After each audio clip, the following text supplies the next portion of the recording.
Muy buenos días, amados hermanos. Qué alegría que podamos estar esta mañana juntos en este nuevo día y empezando pues este año como pueblo de Dios, como Iglesia Bautista Betania de la Prensa. Queremos empezar siempre, tanto el día como el año, poniendo nuestra mirada y nuestra atención en la persona más importante, en la persona de Cristo. Ese es el propósito de este tiempo, de que juntos podamos dirigir nuestros pensamientos hacia quien nos amó de tal manera, que nos rescató, que nos ha dado una nueva vida y nos ha dado un propósito eterno. Así es que me gustaría empezar en esta mañana haciéndole una pregunta, ¿ok?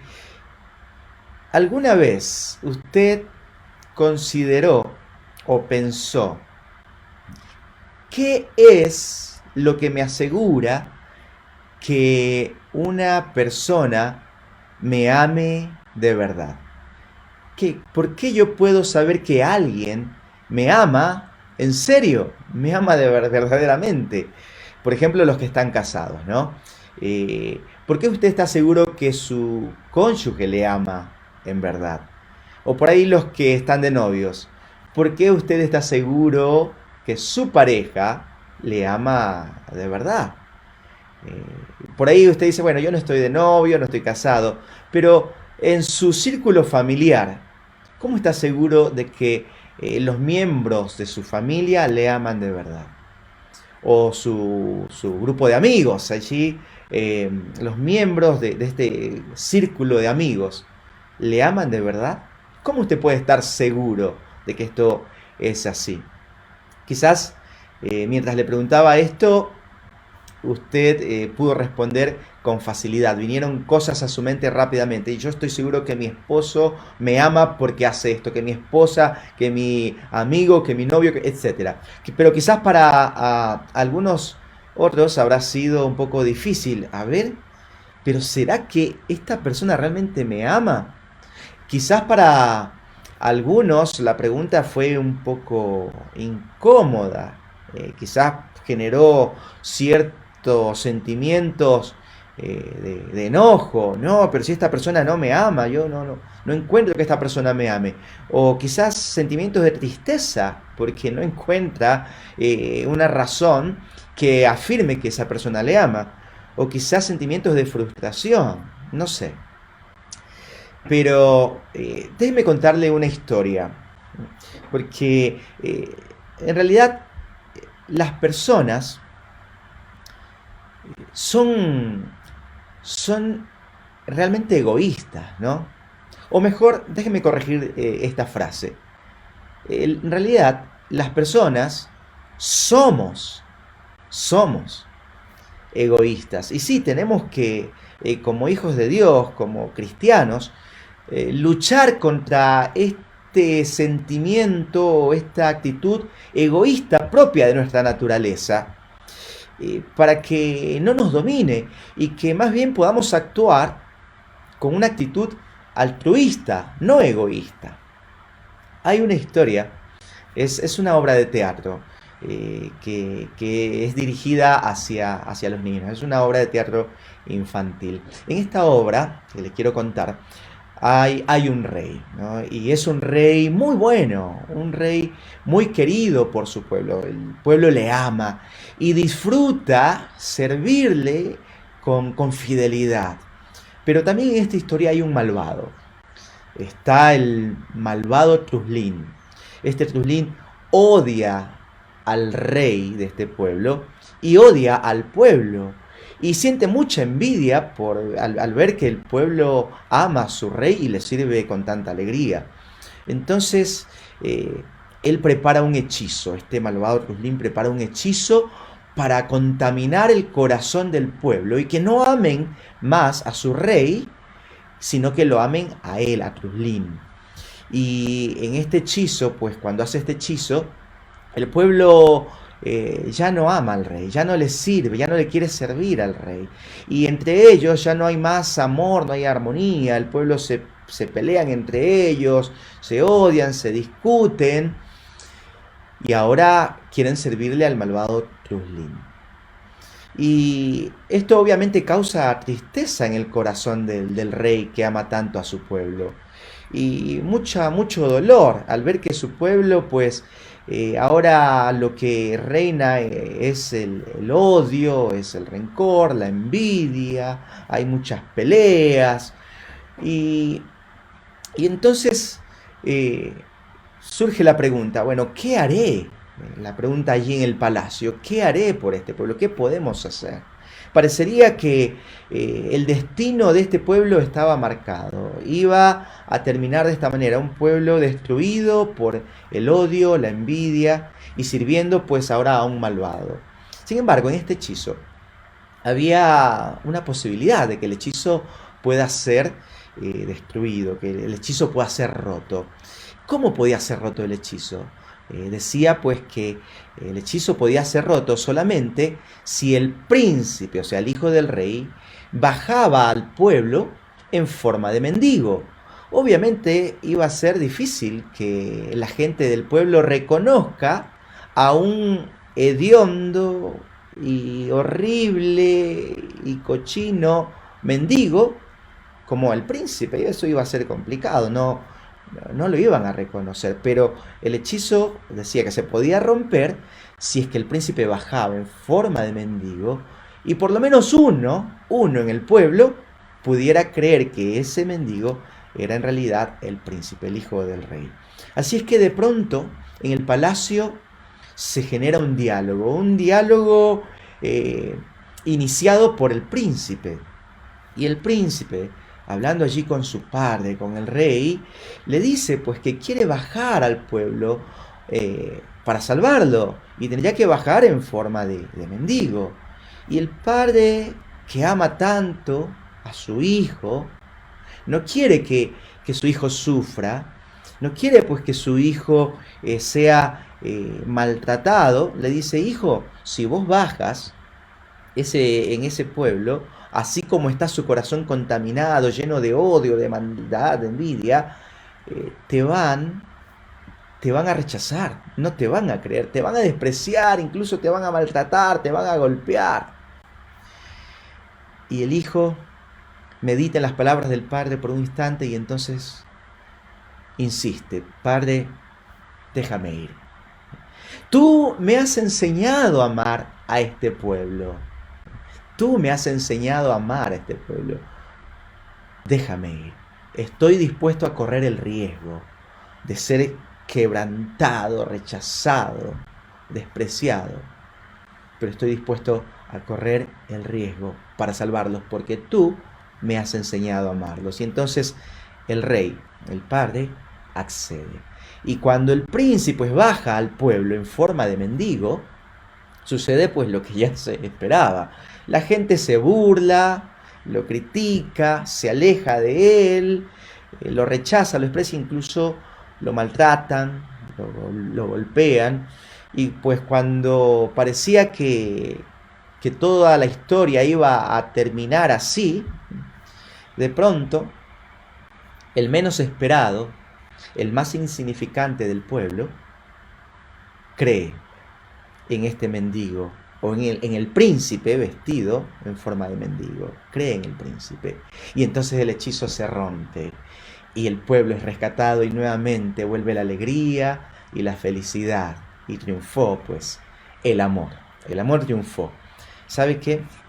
Esta obra, aunque es meramente una obra de teatro dirigida a los niños, en realidad está basada en una historia real, en una historia que está allí en la palabra de Dios. La Biblia nos dice allí de manera enfática en Romanos capítulo 5, verso 8, que Dios nos amó de tal manera que estuvo dispuesto a hacer algo fantástico, algo impresionante, algo extremo uno podría decir. Si usted lee pues allí, dice la Escritura que Dios manifestó su amor en que siendo aún nosotros pecadores, Cristo estuvo dispuesto a morir por nosotros. Así es que antes de continuar con este tiempo, con este mensaje que lo hemos titulado Él fue, quebrantado, me gustaría que me acompañe a una palabra de oración. Allí donde usted está, yo desde este lado de la pantalla, usted del otro lado, allí de su monitor, cerremos un instante los ojos y hagamos una pequeña oración a Dios el Padre. Amado Dios y Padre, Padre del cielo y Padre nuestro, gracias por permitirnos este tiempo para juntos, un grupo de tus hijos, estar reunidos alrededor de tu persona y de tu palabra, para escuchar tu voz, conocerte más y hacer tu voluntad. Gracias, Padre. En el nombre de Jesús. Amén.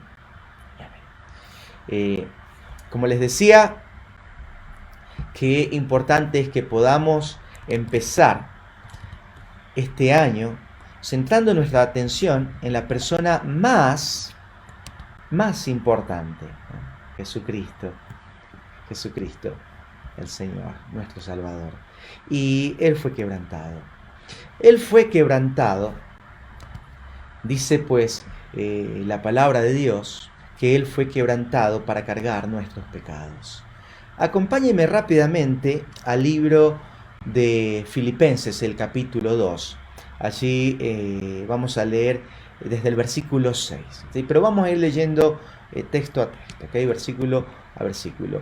Desde el versículo 6 pues hasta el versículo 7, la parte A vamos a leer. Dice de la siguiente manera: el cual, siendo en forma de Dios, no estimó el ser igual a Dios como cosa que aferrarse, sino que se despojó a sí mismo. ¡Wow! ¡Qué declaración tan impactante! El cual dice, siendo en la forma de Dios, no estimó el ser igual a Dios como cosa que aferrarse, sino que se despojó a sí mismo.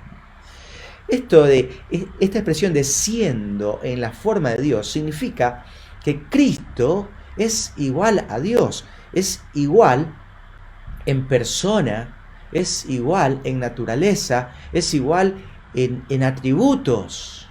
Él es igual a Dios. Dice, y no solamente que es igual a Dios, sino que estando en la forma, esta palabra forma, el original es morfe, o sea, tiene que ver con su gloria, su forma externa de gloria, de majestuosidad. Dice pues el texto que Él no se aferró a esto, sino que estuvo dispuesto a despojarse, sino que se despojó a sí mismo. Él voluntariamente, Él quiso hacerlo por amor. Se despojó, dice, de esa gloria. En la kenosis, lo que los teólogos llaman la kenosis, el vaciamiento. Él se vació a sí mismo, pero debemos estar claros de que no se vació de su deidad, sino que él no dejó de ser de Dios, sino que voluntariamente no usó sus atributos divinos, sino que se despojó a sí mismo, se despojó de esa gloria, de esa majestuosidad, de ese esplendor, se despojó. Y entonces dice que tomó la forma de siervo. Ahora, ¿no se ha preguntado usted? Yo me hago la pregunta. ¿Qué vio Jesucristo en mí? ¿Qué pudo haber visto para que tomara esta decisión? Él voluntariamente. Esta decisión de despojarse a sí mismo, despojarse de su gloria, de despojarse de su majestuosidad, de salir de allí, de estar a la diestra de Dios el Padre y venir a este mundo. ¿Qué vio en mí? ¿Qué vio en usted? Esto nos debería humillar delante de Dios, el Padre, y de Jesucristo. ¿Por qué tomaste esta decisión? ¡Wow! Por amor. Él estuvo dispuesto. Entonces, el quebrantamiento de Dios tiene que ver con este aspecto, en que Él se despojó a sí mismo para venir a este mundo y tomar mi lugar de pecador, pagar por mis pecados. Ahora se despoja, pero continuando en la lectura, dice que se despoja a sí mismo, pero dice que luego toma la forma de siervo. Él se hace siervo. Allí volviendo a nuestra lectura, al versículo 7, dice, sino que se despojó a sí mismo, tomando forma, otra vez esta palabra forma de siervo, hecho semejante a los hombres. Dice el versículo 8, y estando en la condición de hombre, se humilló a sí mismo, haciéndose obediente hasta la muerte y muerte de cruz. Dice que él va a tomar forma de siervo, o sea, va a tomar la apariencia de un siervo. Ahora, esta palabra siervo es una palabra también muy interesante, porque la palabra siervo en el original es doulos, ¿ok? ¿Y quién era un doulos? Bueno, antiguamente en el Imperio Romano, cuando los ejércitos salían a la guerra y salían los barcos, ¿no? La flota naval salía a la guerra, esos barcos enormes tenían 3 niveles de remos. En la parte más alta estaban los soldados romanos remando, y ellos remaban pues porque ganaban un sueldo por remar, por hacer ese oficio, por estar allí remando. Pero en el segundo nivel estaban en cambio aquellos delincuentes que tenían una condena pendiente, y su forma de pagar su condena ante el imperio era remando hasta que paguen su condena, y luego de ello pues eran libres, eran absueltos. Entonces mientras duraba la condena tenían que remar, de esa manera pagaban su condena, los años que tengan que pagarla. Pero en el tercer nivel del barco, más abajo, en los remos de más abajo, allí pues estaban en cambio los condenados a muerte, aquellos que nunca iban a salir libres, aquellos que mientras tengan vida iban a estar encadenados a un remo, y hasta el último día de sus vidas iban a estar remando. Ellos jamás tenían la posibilidad de salir a la superficie y ver la luz del sol. Ellos iban hasta el final de sus vidas a estar allí remando. Estos esclavos del tercer nivel del barco eran los que se llamaban doulos. Y esta es la palabra que aparece aquí para referirse a Jesucristo, el cual, dice, tomando forma de siervo, de esclavo, voluntariamente, él decidió, pues, hacerse siervo, hacerse doulos. Esto significa que él se sujetó al plan de Dios, que incluía que su Hijo, Jesucristo, tomara nuestro lugar de pecador y vaya a esa cruz. Y una vez más, la pregunta. Primero, ¿por qué se despojó? ¿Por qué estuvo dispuesto a despojarse? Y segunda pregunta ahora, ¿y por qué quiso voluntariamente tomar la forma de siervo de esa manera, de esa magnitud? Tomar la forma de siervo, de un esclavo. Y una vez más la respuesta es por amor. Por amor. Estuvo dispuesto a ser quebrantado. Pero si seguimos con la lectura, el versículo 8, recordará usted, el versículo 8 nos manifiesta que él se humilló hasta la muerte de cruz. Allí dice, y estando en la condición de hombre, se humilló a sí mismo, haciéndose obediente hasta la muerte y muerte de cruz. Ojo, el hecho de que se haya hecho hombre no significa que él se haya humillado. ¿En qué consistió su humillación?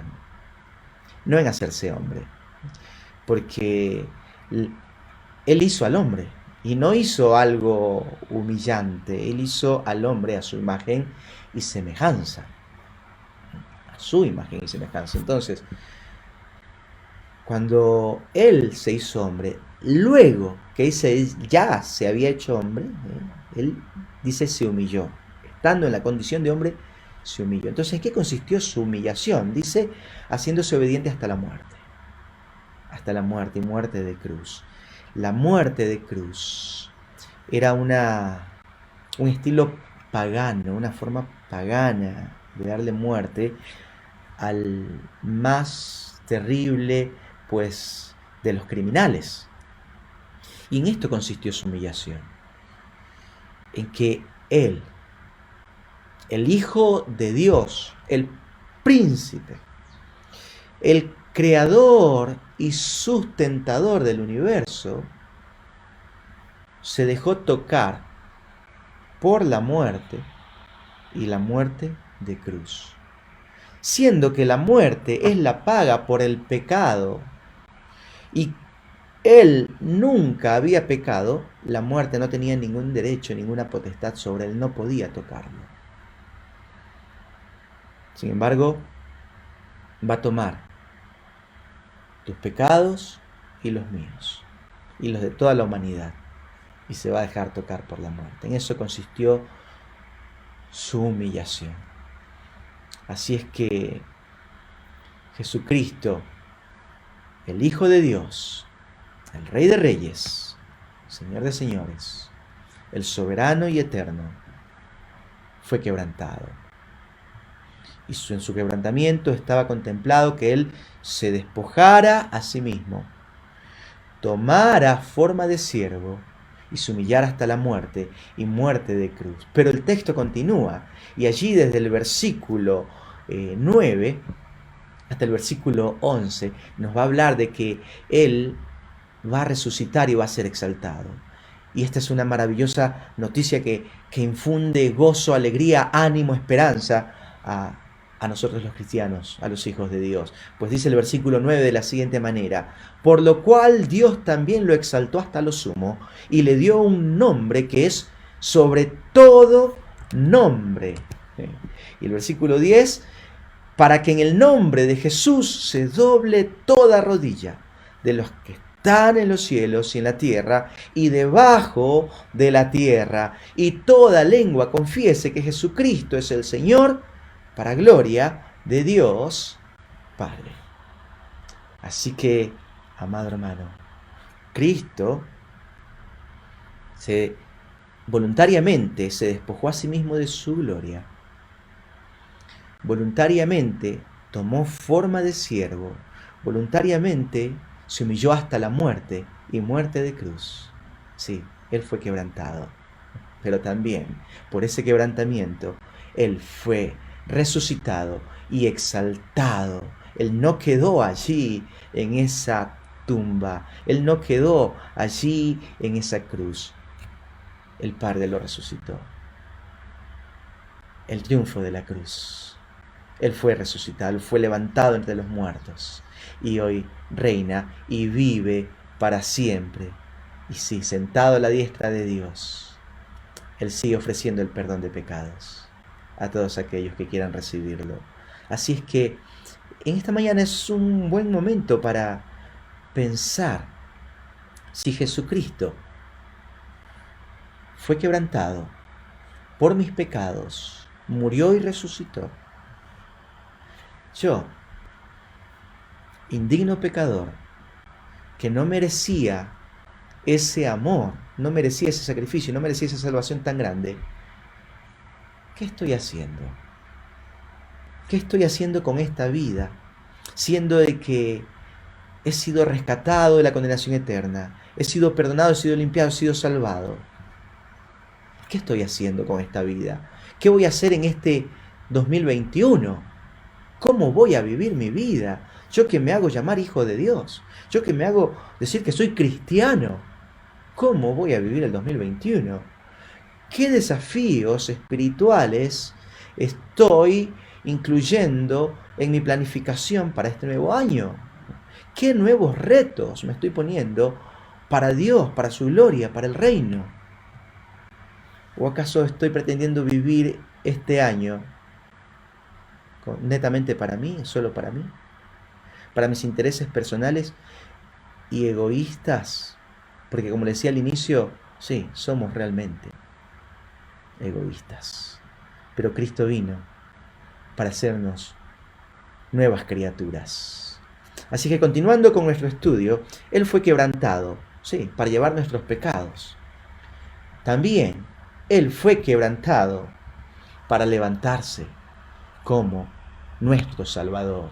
Y la Biblia es maravilloso como nos va dando estas evidencias tan claras, irrefutables, acerca de la resurrección de Cristo, ¿no? Allí una de las primeras evidencias que marca la Escritura acerca de la resurrección de Cristo es justamente esta, es la evidencia de la conversión.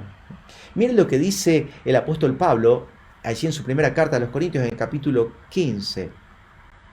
Dice allí el versículo 1: además os declaro, hermanos, el evangelio que os he predicado, el cual también recibisteis, en el cual también perseveráis. Y dice: por el cual asimismo, si retenéis la palabra que os he predicado, sois salvos. Si no creísteis en vano, si no has recibido, entonces tu profesión fue, tu declaración de fe fue una mera profesión. La evidencia de la conversión, la evidencia de que estos miembros de la iglesia de Corinto hayan sido transformados, el hecho de que ellos hayan sido convertidos, porque si usted lee, por ejemplo, allí el capítulo 6, los capítulos anteriores a este, ¿no? que van describiendo cómo eran ellos. Y les va diciendo, por ejemplo, que ellos habían sido borrachos, ladrones, adúlteros, idólatras, etcétera, etcétera. Una lista de pecados terrible, una lista grande, horrenda de pecados, de lo que ellos habían sido. Dice, esto fueron ustedes, estos habían sido ustedes, pero ahora han sido transformados, han sido convertidos, han sido transformados, han sido salvados. La evidencia de la conversión es una evidencia irrefutable. Nadie podía refutarle a estos cristianos que sus vidas habían sido transformadas por el poder del Evangelio, porque todos conocían su testimonio, todos sabían muy bien cómo era un ciudadano allí de Corinto, cómo eran los corintios, entregados al libertinaje, una vida de placer, de lujuria, una vida pues llena de placeres mundanos, de todo lo sensual. Pero acá había un grupo de hombres diferentes, un grupo de hombres que habían sido todo ello, pero que ahora habían sido transformados, y nadie podía dudar acerca de esto. ¿Quién transformó sus vidas? El Cristo resucitado. El Cristo resucitado. Si Cristo no hubiera resucitado, pues entonces no hubiera habido poder en el mensaje de salvación, en el mensaje del Evangelio. Pero la conversión de estos cristianos era una evidencia irrefutable de que Jesucristo había resucitado. Y hoy en día pasa exactamente lo mismo. Vemos alrededor personas que habían sido borrachas, que habían sido adúlteras, que habían sido maldicientes, personas que habían sido esclavas de vicios y de adicciones, pero que de pronto llegó la luz del Evangelio a sus vidas y fueron transformados. Y usted puede dar su testimonio personal, yo puedo dar mi testimonio personal, viendo una vida centrada en mí mismo, una vida llena pues de orgullo, y una vida donde me jactaba de ser moralista, pero una vida en realidad sin esperanza en este mundo, una vida esclava de mí mismo, de mis pecados, ¿no? Porque eso es lo que hace el pecado, el que comete pecado esclavo del pecado. Pero Cristo pudo salvarme, pudo rescatarme, pudo transformarme, y también lo hizo con usted que ha puesto su fe en Jesucristo, y con cada uno que así lo ha hecho. Y esa conversión es una evidencia de que Cristo ha resucitado. pero también están las evidencias de la Escritura. Si seguimos en este mismo pasaje de 1 Corintios capítulo 15, en el versículo 3, la Escritura nos da la evidencia también. Dice, porque primeramente os he enseñado lo que asimismo recibí, que Cristo murió por nuestros pecados conforme a las Escrituras, y que fue sepultado y que resucitó al tercer día conforme a las Escrituras. Tenemos la evidencia de las Escrituras. Allí está ya desde el Antiguo Testamento profetizado los triunfos de Cristo sobre Satanás, desde el libro de Génesis. Los triunfos de Cristo sobre la muerte allí en los Salmos. Y Cristo mismo antes, en los Evangelios, ¿no? Antes de ir a la cruz, antes de morir, Él ya decía que se iba a levantar. Él ya lo había profetizado también. Entonces tenemos la evidencia de las Escrituras. Y Pablo está acá destacando la evidencia de las Escrituras. Dice conforme a lo que ya estaba escrito desde el Antiguo Testamento. Y por Cristo mismo, ¿no? Declarado. Así que tenemos la evidencia irrefutable de la conversión. Tenemos la evidencia de la Escritura. Pero también tenemos la evidencia de los testigos oculares, de los testigos bíblicos. Allí continuando en la lectura, en el pasaje de 1 Corintios 15, dice a continuación el versículo 5, y que apareció a Cefas, y después a los 12. Pero me encanta lo que dice a continuación, el versículo 6, dice, después apareció a más de 500 hermanos a la vez, de los cuales muchos viven aún, y otros ya duermen. Y el versículo 7, y después apareció a Jacobo, después a todos los apóstoles. Y después va a decir, y a mí, a mí. ¿No? ¿Por qué me encanta este pasaje? Porque en el sistema legal judío, un hecho era declarado verídico cuando habían 2 o 3 testigos. Si habían 2 o 3 testigos de un hecho, entonces legalmente ese hecho quedaba aceptado como real. Así se aseguraban de que no sea una invención de una persona o la imaginación de una persona. Si habían varios testigos, 2 o 3, entonces el sistema judicial, el sistema legal judío, lo daba por verificado. Así que ante la duda de los líderes religiosos, de los doctores de la ley acerca de la resurrección de Jesucristo, Pablo va a decir, de acuerdo al sistema legal de ellos mismos, de los doctores de la ley, les va a decir, bueno, a ver, ¿cuántos testigos quieren ustedes? ¿Quieren 2? ¿Quieren 3? ¿Cuántos testigos quieren? Escúchenme, tengo más de 500. Más de 500. O sea, legalmente no podían entonces ellos refutar la resurrección de Cristo. Legalmente quedaba asentado, quedaba verificado que Cristo había resucitado. ¿Ok? Así es que, qué maravillosa verdad. Jesucristo entonces fue quebrantado, habíamos dicho, para pagar por nuestros pecados. Jesucristo fue quebrantado para levantarse como nuestro Salvador. Pero una tercera cosa que quiero compartir con ustedes, amados hermanos, es que Jesucristo también, Él fue quebrantado. ¿Sabe para qué? Para recibirnos como hijos e hijas de Dios. Mire lo que dice la Escritura con respecto a esta maravillosa verdad. Un hijo de Dios es uno que ha recibido al Hijo de Dios. Un hijo de Dios es uno que ha recibido al Hijo de Dios. Juan, capítulo 1, versículo 12, un texto maravilloso, muy conocido, muy memorizado por la gran mayoría de los que son hijos de Dios. Dice, mas a todos los que le recibieron, a los que creen en su nombre, les dio potestad de ser hechos hijos de Dios, los cuales no son engendrados de sangre, ni de voluntad de carne, ni de voluntad de varón, sino de Dios. ¿Ok? Entonces, ¿cómo es que una persona llega a ser un hijo de Dios? Seguramente usted y yo tenemos claridad al respecto de esta pregunta. ¿Cómo es que una persona llega a ser hijo de Dios? Pero ¿sabe qué? Siempre me ha sorprendido la cantidad de gente, la cantidad de personas que son parte de una congregación cristiana y que no saben, y que no saben cómo es que una persona puede llegar a ser hijo de Dios.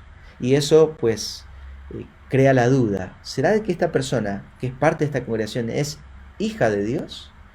Porque si no entendió nunca cómo es que una persona llega a ser hija de Dios, entonces quizás entonces no entendió el Evangelio, entonces quizás no es salva. Así es que siempre es importante que le recordemos, aún a los miembros de nuestra congregación, cómo es que una persona llega a ser hija de Dios. Porque la confusión más común es aquella pues que dice, bueno, yo soy hijo de Dios porque vengo a la iglesia desde muchos años. Yo soy hijo de Dios porque nací en un hogar cristiano. Yo desde que nací, mis padres venían acá a la iglesia. De hecho, servían en la iglesia. De hecho, cuando yo nací, ellos ya eran diáconos. No, cuando yo nací, ellos eran pastores. Tengo muy marcado en mi mente el recuerdo de jóvenes con los que he hablado, hijos de pastores, que nunca habían tomado una decisión por Jesucristo. Y ya incluso sirviendo en la iglesia, sirviendo porque, bueno, porque era el hijo del pastor o porque tenía cierta popularidad, gozaba de ciertos privilegios, entonces por eso llegó a esa posición de servicio, pero en realidad, no había entendido el Evangelio. Y me recuerdo guiando pues a varios de estos jóvenes a Cristo, siendo hijo de pastor y teniendo años en la iglesia e incluso en el servicio. Así es que no nos confundamos y no nos confiemos en que una persona porque tenga tiempo yendo a una congregación, asistiendo a una iglesia, sea salva. Hay que predicarles el Evangelio. Y claramente la Escritura nos enseña que una persona llega a ser hija de Dios porque ha creído y ha recibido al Hijo. Ha creído en el Hijo y ha recibido al Hijo de Dios. Y es así como llega. Tampoco no es como algunos pretenden agregarle una lista enorme de requisitos y condiciones para llegar a ser hija de Dios, ¿no? Algunos dicen, bueno, vos llegas a ser hijo de Dios si es que vos vas a la iglesia y te bautizas y das tu diezmo y haces esto y aquello, entonces allí llegas a ser hijo de Dios, ¿no? El texto, usted y yo lo leímos y puede repasarlo en su Biblia. Dice, mas a todos los que le recibieron, a los que creen en su nombre, a estos y solo a estos. Ya está, a los que creen y le reciben. Eso es, no hay nada más en la lista. Entonces tampoco es que hay que agregarle obras a la obra que Cristo ya hizo. ¿Okay? Me encanta este texto de Primera de Juan, capítulo 3, verso 1. ¿No? Mirad cuál amor nos ha dado el Padre para que seamos llamados hijos de Dios. Hijos de Dios. Usted y yo y los que hemos puesto nuestra fe en Jesucristo somos llamados hijos de Dios. No por el mundo, no por el mundo, sino por Dios el Padre. La Escritura lo dice. Somos llamados sus hijos. Él nos llama sus hijos. Somos llamados hijos de Dios. ¿Por qué? ¿Porque hicimos una lista larga de cosas? No. Porque creímos en el Hijo de Dios y lo recibimos. Por eso es que llegamos a ser hijos de Dios. Así es que Él fue quebrantado para pagar por nuestros pecados. Fue quebrantado para levantarse como nuestro Salvador. Él fue quebrantado para hacernos hijos e hijas. ¿Y quién es un hijo de Dios? Es uno que ha recibido al Hijo de Dios. Pero también dice la Escritura, es uno que ha sido adoptado por el Padre. Allí va aclarando, ampliando este concepto la Escritura con respecto de que Él fue quebrantado para hacernos hijos e hijas de Dios. Así que Gálatas capítulo 4, allí en el versículo 4, dice de la siguiente manera: pero cuando vino el cumplimiento del tiempo, Dios envió a su Hijo, nacido de mujer y nacido bajo la ley, para que redimiese a los que estaban bajo la ley, a fin de que recibiésemos la adopción de hijos. Y por cuanto sois hijos, Dios envió a vuestros corazones el Espíritu de su Hijo, el cual clama: Abba, Padre, Abba, Padre. Esto debe llenarnos el corazón de gozo, que podamos acercarnos ante la misma presencia de Dios y que le podamos llamar a este ser eterno, soberano, infinito, todopoderoso, Padre, Padre. Y con todo el derecho poder decirle Padre, porque Él, dice la Escritura, Él nos adoptó. Él nos adoptó. Me encanta que el versículo 4 decía que cuando llegó el tiempo, el cumplimiento, Dios envió a su Hijo. O sea, Dios tenía ya un plan establecido desde antes de la fundación del mundo. Y tenía un tiempo marcado. Y me encanta eso de que cuando llegó el tiempo, porque me dice la Escritura, allí en el libro de Eclesiastés, que Dios todo lo hizo hermoso a su tiempo. Todo lo hizo hermoso a su tiempo. Y aún aquellas cosas que para nosotros son aún futuro, porque nosotros somos seres finitos, limitados al espacio y al tiempo. Pero Dios ya las hizo, porque Dios es eterno, Dios habita la eternidad. Para nosotros son futuras, pero Dios ya las hizo y las hizo hermosas a su tiempo. Y cuando vino el tiempo, el cumplimiento del tiempo, Dios envió a su Hijo. Y esta palabra o esta expresión que Dios envió a su Hijo, ¿sabe qué significa? ¿O qué expresa? Que Dios despachó a su Hijo con el propósito de que vaya y cumpla la misión de pagar en la cruz por nuestros pecados y así rescatarnos, redimirnos de la condenación eterna y salvarnos y hacernos sus hijos, y entonces regrese. Una vez cumplida la misión, regrese. Eso es lo que expresa esa frase: cuando llegado el tiempo envió a su Hijo. Lo envió con un propósito, con una misión, y solo podía volver una vez cumplida la misión. Y Jesucristo la cumplió. Cumplió su misión, pagó por nuestros pecados, resucitó y entonces volvió allí a su lugar a la diestra del Padre, y nos adoptó entonces. Y el versículo 7 continúa diciendo, dice: así que ya no eres esclavo, sino hijo, y si hijo, también heredero de Dios por medio de Cristo. Entonces se dio cuenta, mi amado hermano, pero algo más con respecto al Hijo de Dios. Un hijo de Dios es uno que es guiado por el Espíritu. Y es necesario mencionar este aspecto, porque quizás alguno esté confundido pensando que es hijo de Dios, pero ninguna de las decisiones que toma, en ellas involucra o pide la guía y la dirección de Dios. Va viviendo su vida porque sí. Aún conociendo la voluntad de Dios, no la toma en cuenta en su vida para tomar sus decisiones.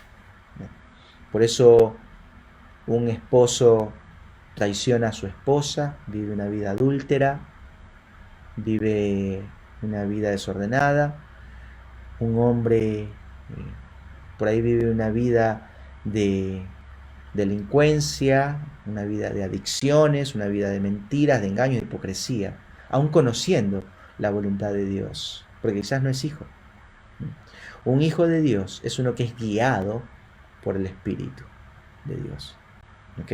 Entonces, menciono esto como una advertencia para que cada uno de nosotros estemos atentos y seamos sobrios en nuestras propias vidas. Estoy tomando mis decisiones guiadas por el Espíritu de Dios porque yo soy un hijo de Dios. No voy a estar tomando ya decisiones guiados por mi carne. Aunque a veces me pasa. Pero yo no debo vivir mi vida así, guiado por mi propia carnalidad. Debo procurar cada día de mi vida que todas y cada una de mis decisiones sean guiadas por el Espíritu de Dios. Mira lo que dice Romanos capítulo 8, versículo 14. Porque todos los que son guiados por el Espíritu de Dios, estos son hijos de Dios. ¿Está claro? Todos los que son guiados por el Espíritu de Dios, estos son hijos de Dios. Más claro, échale agua. Yo no puedo voltear la cara y hacerme de cuenta que no existe esta afirmación de la Escritura y entonces vivir mi vida como yo quiera. No. Aquí claramente la Biblia lo dice. Si yo soy hijo de Dios, entonces debo ser guiado por el Espíritu de Dios. ¿Ok? Así es que recapitulemos, recordando. Jesucristo, el Rey de Reyes y Señor de Señores, el soberano, el creador y sustentador del universo, fue quebrantado para morir por nuestros pecados, para pagar por nuestros pecados, para levantarse como nuestro Salvador, para hacernos hijos e hijas. Pero una cosa más, ya para terminar. Él fue quebrantado. ¿Sabe para qué? Para identificarse con nuestras debilidades. Para identificarse con nuestras debilidades. ¿Sí? Pagó por nuestros pecados. Resucitó. Él es nuestro Salvador. Nos garantiza, su salvación nos garantiza nuestra salvación eterna. Nos ha hecho hijos e hijas, pero no nos deja allí, a nuestra suerte. Él fue quebrantado para identificarse con nuestras luchas, con nuestras debilidades. Así es que Él nos anima a mantenernos firmes en la fe. Ahora vamos al libro de Hebreos. Acompáñenme al libro de Hebreos.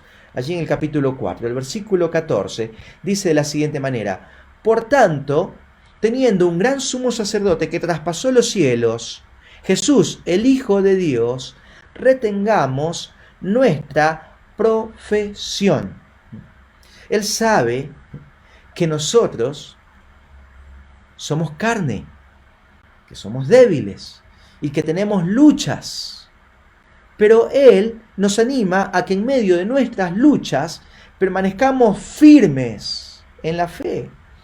El cristiano muchas veces experimenta debilidad e incluso derrotas. El apóstol Pablo dijo: ¡qué miserable! Porque muchas veces el mal que no quiero hacer, eso hago, miserable de mí.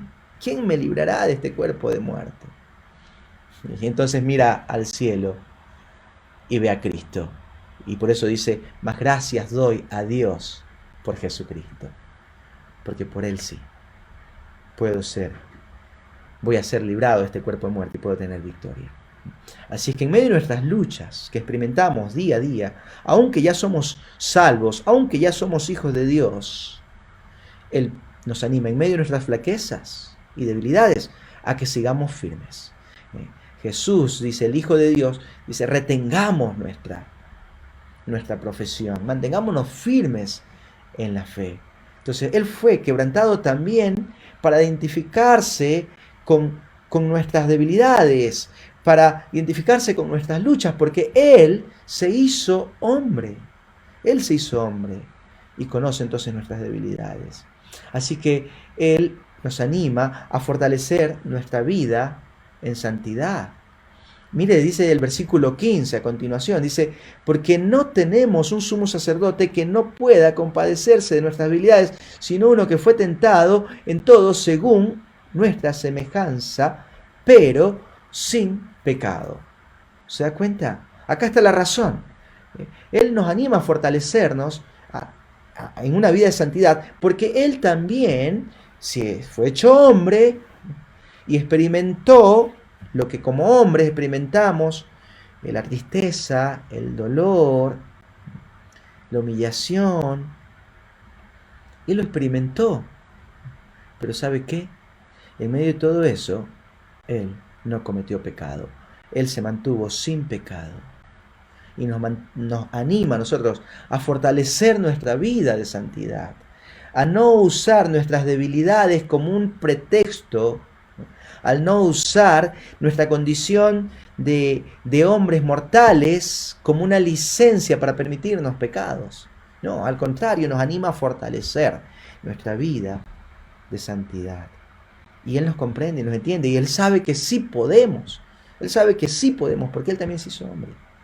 ¿Okay? Entonces nos anima a fortalecer nuestra vida de santidad, pero también nos anima a refugiarnos en su gracia, porque si no fuera por su gracia, sería imposible.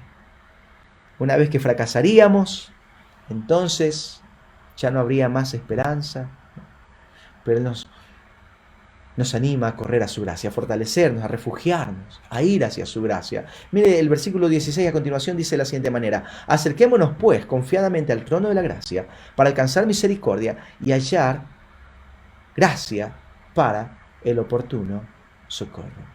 Él dice, acerquémonos confiadamente.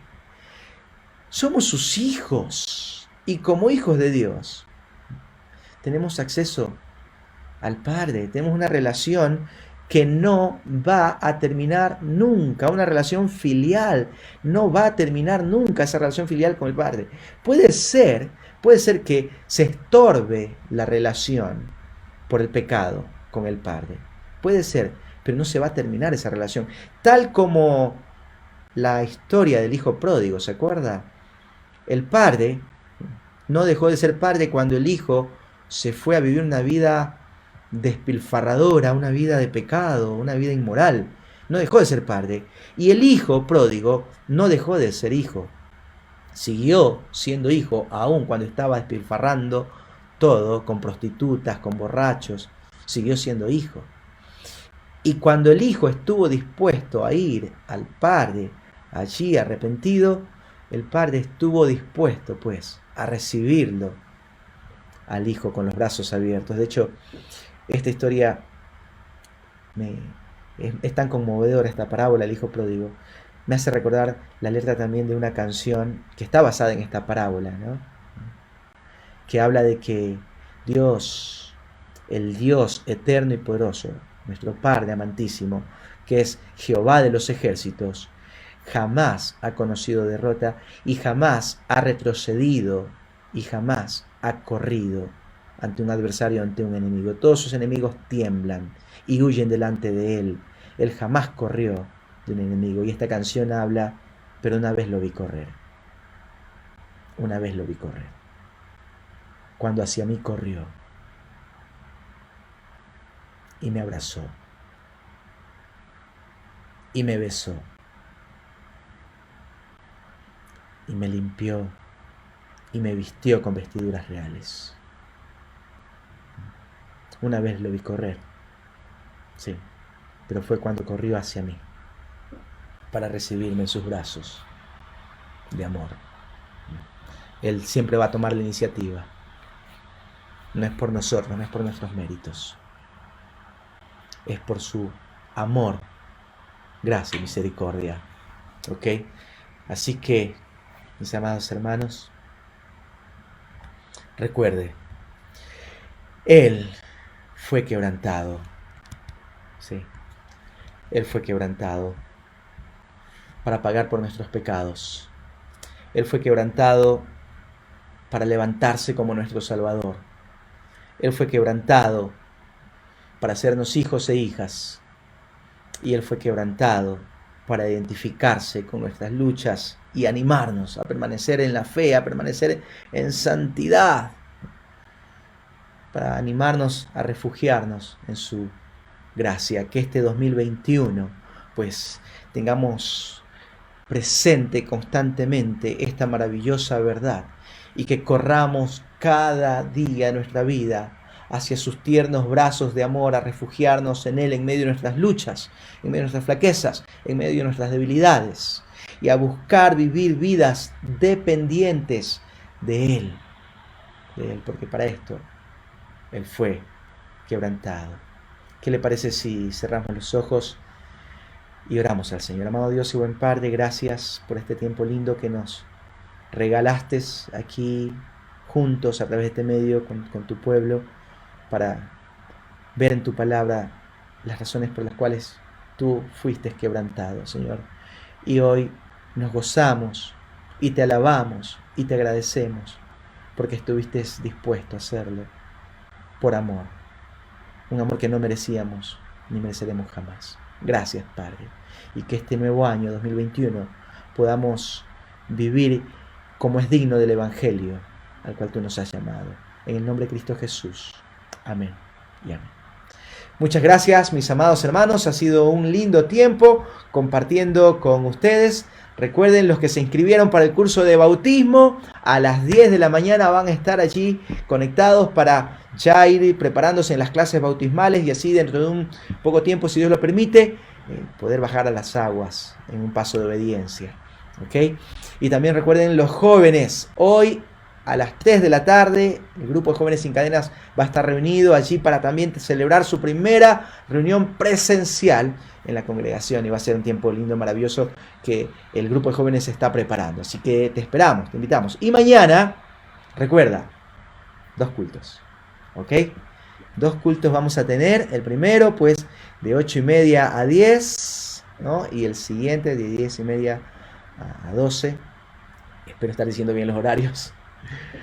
Pero vamos a estar allí aprendiendo la palabra de Dios con nuestro amado pastor Pablo Martini. Seguiremos creciendo juntos y así, de esta manera, alimentados con la palabra de Dios, vamos a estar listos para enfrentar los desafíos de este nuevo año 2021 que Dios nos está regalando. ¿Ok? Entonces les envío un fuerte abrazo, mis amados hermanos. Que Dios me los bendiga grandemente y será hasta la próxima. ¿Ok? Bendiciones.